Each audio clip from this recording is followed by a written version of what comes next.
The first book in the Bible is a book you've probably heard of. It's called Genesis. Genesis comes from a Hebrew word. It's pronounced reshit, and it just means beginning. Now, there's a lot of stories from the book of Genesis, and it's easy just to pull out a specific story and try to tell you what it might mean.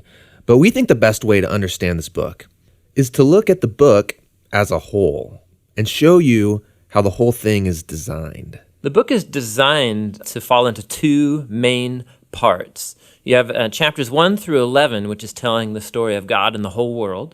And then you have the second part, which is about God and Abraham's family, as chapters 12 through 50. And how the two of those parts relate, that's where you find the message of the book. Okay, so let's start back at the beginning. The first part of Genesis begins with a creation story where God creates everything. And how exactly that happens, of course, that's where all the debates come. But he takes a dark, watery chaos and he turns it into a beautiful garden where humans can flourish. That sounds nice. It does sound nice. In fact, 7 different times God says of all that he's made that it's good.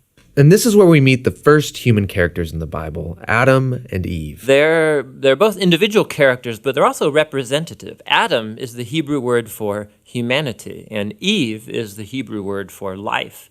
And God creates them in his image. In other words, humanity reflects, or is meant to reflect, the creativity, the goodness, and character of the Creator out into the world that he's made. And they're supposed to reproduce and make cultures and neighborhoods and art and gardens and everything else. But he gives them a moral choice about how they're going to go about building this world. And this is what the tree of the knowledge of good and evil is all about. And he tells them, don't eat of the fruit of this tree or you will die. What's that all about? So up till now, God has been the one defining and providing what is good. And so God is the one with the knowledge of good and evil. But now this tree represents a choice. Will the humans trust God's definition of good and evil, or are they going to seize the opportunity and define good and evil for themselves? And Adam and Eve eat the fruit. This is the core biblical explanation for that concept of sin, that desire to call the shots myself. It's the inward turn of the human heart to do what's good for me and my tribe, even if it's at the expense of you and your tribe.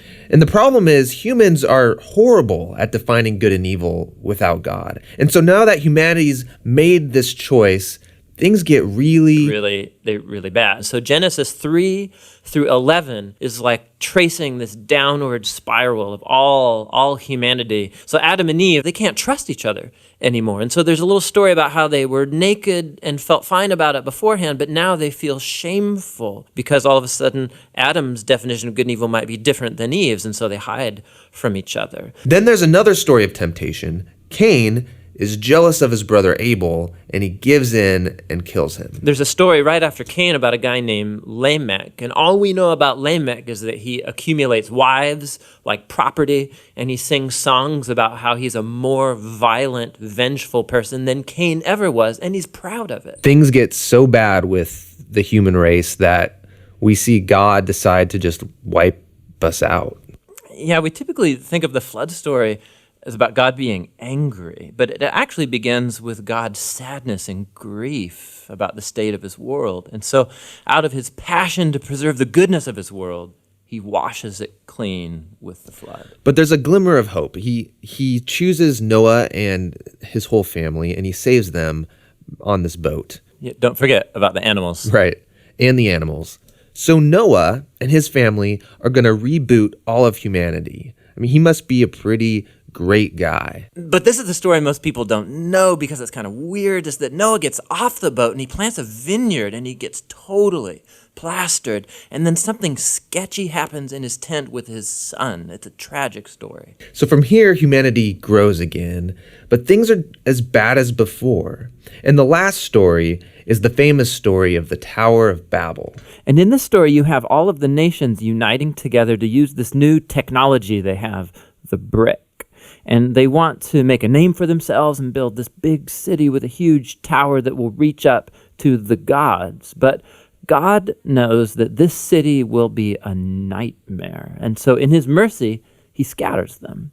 And all of these stories, they're underlining the same basic idea. When humans seize autonomy from God, when they define good and evil for themselves, it results in a world of tragedy and death. And this leaves you wondering, is there any hope for humanity? Yes, yeah, there is. It's the very next story that answers that question. It's the beginning of God's mission to rescue and restore his world.